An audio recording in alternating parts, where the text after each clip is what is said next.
Welcome everyone to this week's episode of the 5710 podcast. This week's guest is Dingle Price and Alex Gore of Pricegore, based in London and Bath. Both Dingle and Alex also teach at the Kingston School of Art. My first question for you is, what's the experience of teaching? Is it what you thought it'd be when you were a student? And what's something that you always try to communicate to your students? I think we've pretty much taught from almost the same amount, for the same amount of period as we've had the practice. So it's always been an aspect of the way that we think through architecture, the way that we talk to each other, the way that the work in the office develops. And I think it's probably important for different reasons throughout an architect's career. I think for young practices it's an opportunity to explore ideas that you might not be getting the opportunity for in the reality of the projects one gets in the early part of a practice's life. To me it feels really like a continuation of studying.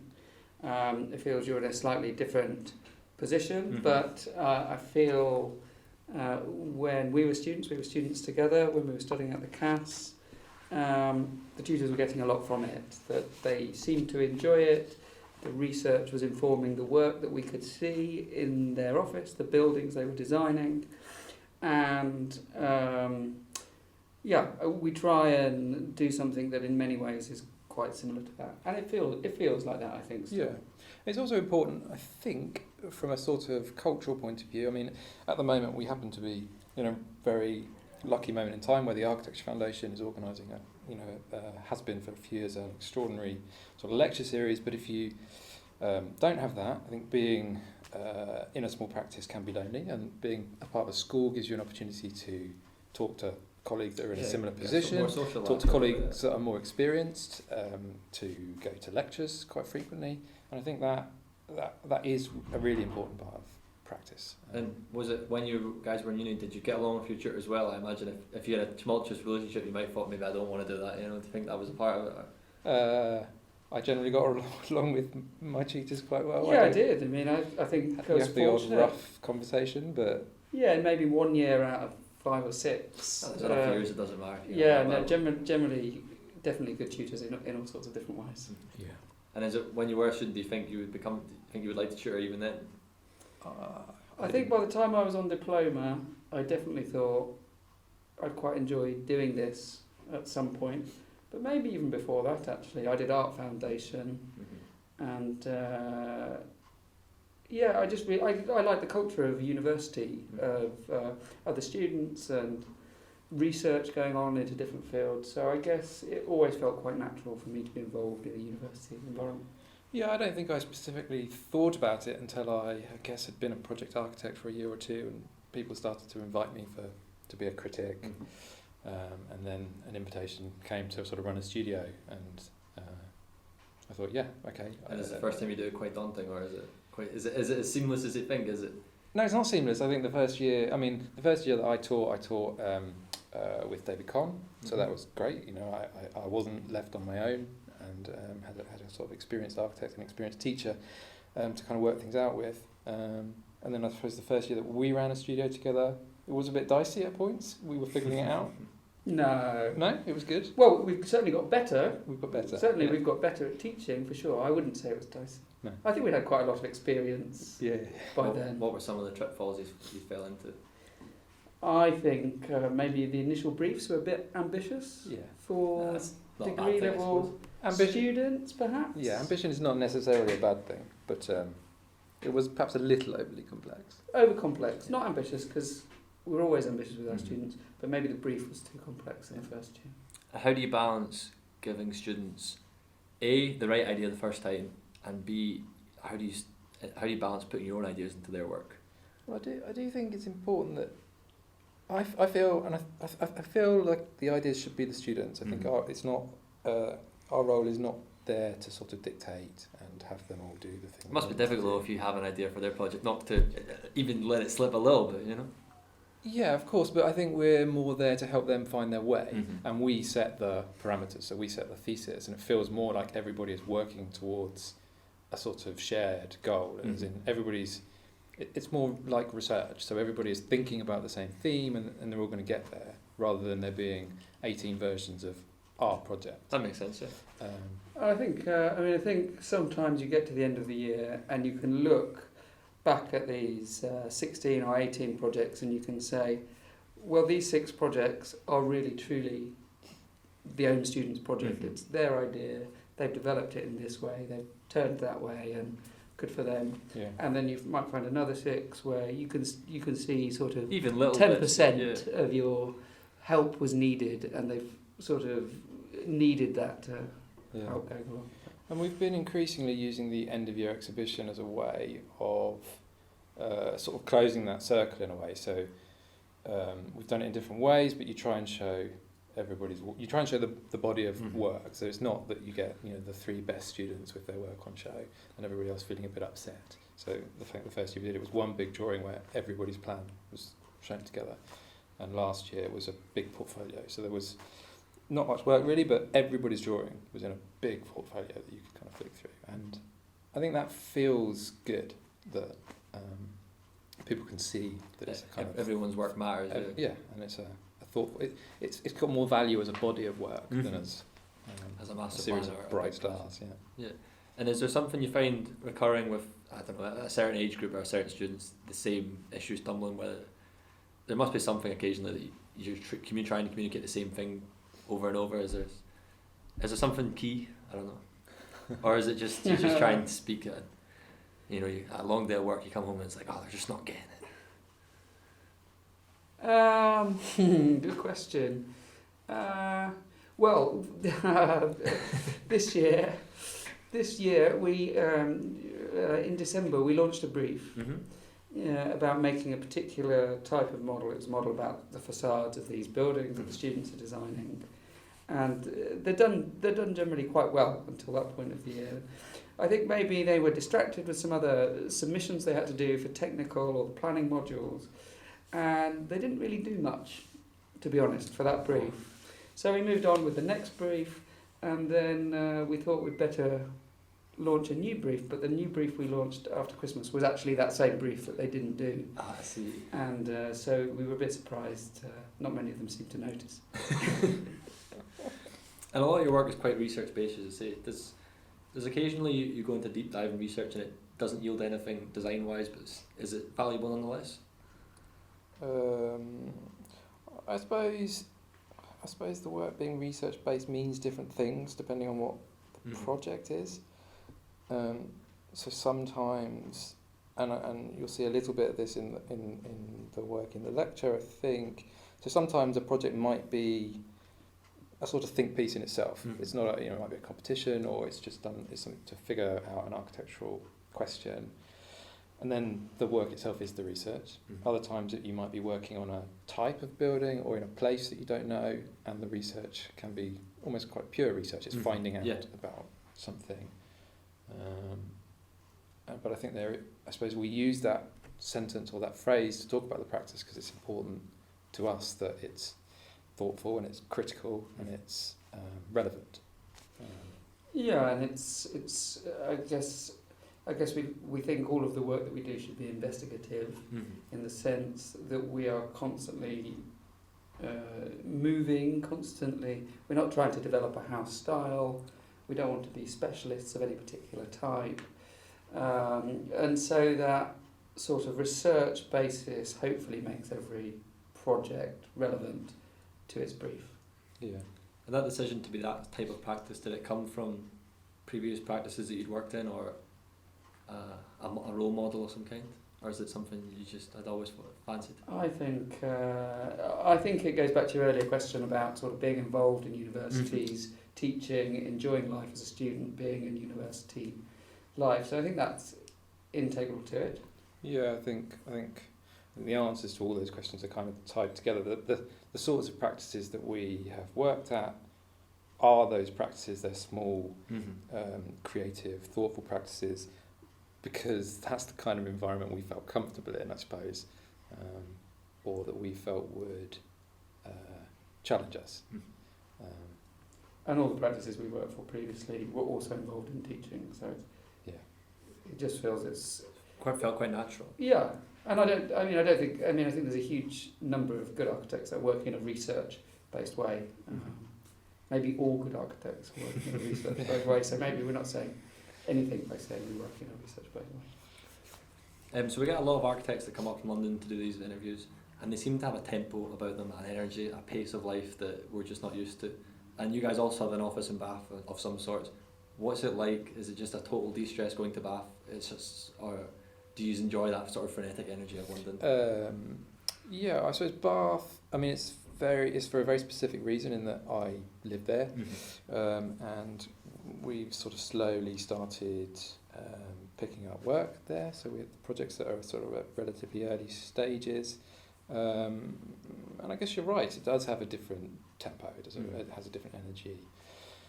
There's a much smaller architectural scene, a smaller everything scene. There's some great engineers there, but overall, I think what we found or what I observe is that Bath is a much more fascinating city than I imagined. It's much more gritty, much more. It's much more funny. It's not this perfect thing that it's kind of held up to be. Not as picturesque as it seems perhaps. It's not that. It's that the sort of the Georgian city planning and the Georgian architecture is held up to be this kind of ideal, and actually it's really rough around the edges if you look. And my slight sort of outsider's perspective on Bath is that that's not appreciated enough, and the level of ambition in the new architecture in the city is pretty low. So I don't know what we're going to do about that, but we're going to try and get more work and keep doing what we're doing. So the main way I researched your projects was I went online and I went to Art Daily and I went to the AJ and whatnot, and also Modern House. What do you guys think about these websites replacing architecture students need to go towards books? You know, if you look for a precedent, you can just Google it. You know, you can go into Zine and Art Daily, and also the idea of somewhere like Modern House, they're kind of selling architecture in a way. And these aren't all bad things or good things, but it's a reflection of change, isn't it? I don't think that these digital forums generally are replacing books, and I don't think many of them are being successful at replacing good quality architectural printed journals. I think we found that our students, for example, are not very good at doing the sort of research element. The library we have at Kingston is pretty well stocked, and I think students in particular should be much better at going and looking at a journal from 1963 to look at the technical details of how some architect built this or built that. Do you not think it's sort of an accessibility thing though? A student can go into a website and it has a front page where you have 10 things to look at, where you don't know what's in a book until you open it. Yeah, but the website is a kind of dangerous, undigested world, and at least when you're learning and you don't have a certain level of life experience, but also knowledge about a discipline, at least with the library, you kind of know that somebody's decided it should be there. And you might like it or not like it, but it has value.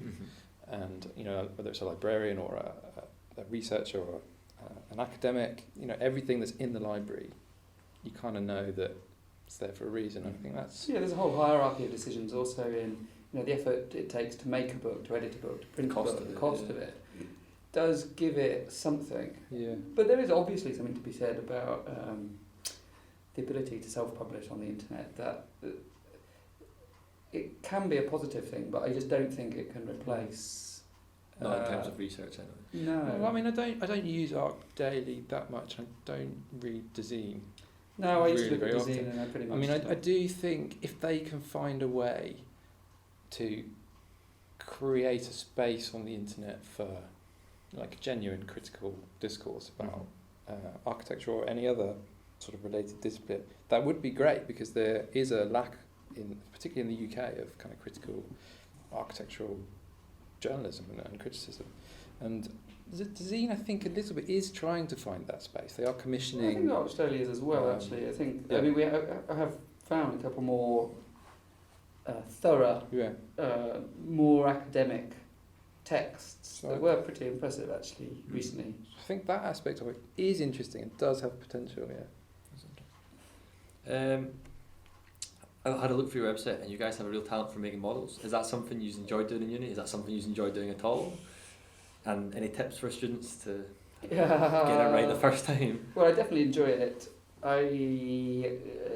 As the sort of practice grows, we generally move a bit further away from making the models, and I love being away from the computer screen. I feel much more relaxed doing hand drawing or cutting up bits of timber for a model. So yeah, definitely enjoy it. Do you think there's a balance between you enjoying the hand drawing and the model making, and a difference in quality, or is it just a personal reason? I think almost always, if you enjoy something, it's likely to be better. Yeah. That's a good answer. But yeah, I mean, I think we really value models. We value that they give a very good representation of space. That if you're discussing things with a client or a body of consultants or with students, sometimes there are people that can't read plans very well, but almost everyone can understand a model of a space, and you can have a group of people standing around a model, whereas a computer model, you can't do that in the same way. And they're very, very good for natural light, in particularly. I mean, it just is natural light when you have a model, as opposed to being some representation of natural light. So manipulated light. Yeah. I think you have to be as careful with them as with any other sort of design tool, in that you have to choose the scale quite carefully so that you don't lose 3 days making something you didn't need to make. And some models almost have to be designed, particularly for presentation models. So quite a lot of work goes into thinking how to do it. Whereas, say, a maquette can be quite fast and quite loose, and it's held together with masking tape. And they all have their uses, and it's just another tool for design. It's like everything else, knowing which one to use at the right moment. And you only get that through experience, I suppose. I mean, sometimes you have to design a jig to make a part of the model, or even a jig to make a jig. And there's this, whether it's keeping things square or whatever it is. And you just got to take that time to do that. And then my other super tip, which is a very basic tip, which I say all the time to my students, is use more blades. Use more blades. Don't change the scalpel. Change your scalpel blade more often than you think. Whatever it is. Could you talk a little bit about the experience of collaborating on a project with artists such as Dingle? What was that sort of collaboration like? Yeah, I mean, collaborations. I mean, collaboration in the practice starts with the two of us. I mean, and it's always interesting and difficult, but you always end up with something that you would never got to on your own, and then that extends to collaborations with people outside the office. So Yinka brings something to the table that we don't have, and collectively we ended up in a project that I don't think any one of us would have got to on our own, which is really exciting, and allows everybody in the room to sort of push their own ideas and development. And I suppose working with artists in particular is always interesting. Yeah, I mean, we work a lot with artists. We've done quite a lot of artist studios. We've done quite a lot of artists' homes. We've got an interesting project at the moment, which is an art centre in Nottingham. We've been doing some feasibility studies for, and I guess artists more often than not are able to vocalise. They really pursue their ideas. They stand up for what they believe in, and that leads to really interesting conversations. Yeah, one has to learn to be much more articulate about what's important to you, and I guess it's to sort of doggedly pursue an idea, and not accept compromise. Whereas maybe architects are too willing to compromise a bit. And are they still interested in the nitty gritty of how it's built, or are they more evocative about what they want? I think that would depend. Yeah, I think the experience varies. And is it something you guys enjoy and want to keep doing, or is it? Yeah, I mean, yes, definitely, and not just with artists, but could be anything. Could be musicians, could be scientists, Yeah, collaboration is definitely good. It's a little bit more work, but it's almost always worth it. Do you think it encourages you to be a bit more careful with your designs? Because, as you say, you have to articulate it a bit more, rather than just providing a working Not more drawings. careful, more open. I mean, you have to you more open. I think, not more careful. I don't think more open and more articulate. Yeah, and it becomes immediately less. What's the phrase? Inward looking, or kind of architecty. Self-aware. Do you know what I mean? Yeah. Because you. There's something quite liberating about it. I think sharing artistic responsibility is quite liberating for both parties. Do they want to come on and be a co-author? Is that Sorry? Do you find they want to come on and become a co-author of the project as more so than your average client would be? I think some of them, whether it's explicit collaboration or whether it's their own studio, some of them do consider it more of a collaboration, and some of them consider it. We commissioned an architect, and that's fine. I guess all projects are kind of collaboration with clients. Yeah. So the final question I've got for you guys is one we ask all our guests. Any recommendations for a grand tour somewhere off the beaten path? Yeah, we were thinking as we've been asked something similar before, and I think what did we want to say? It was. Well, I would say the first thing is not to neglect what's right on your doorstep.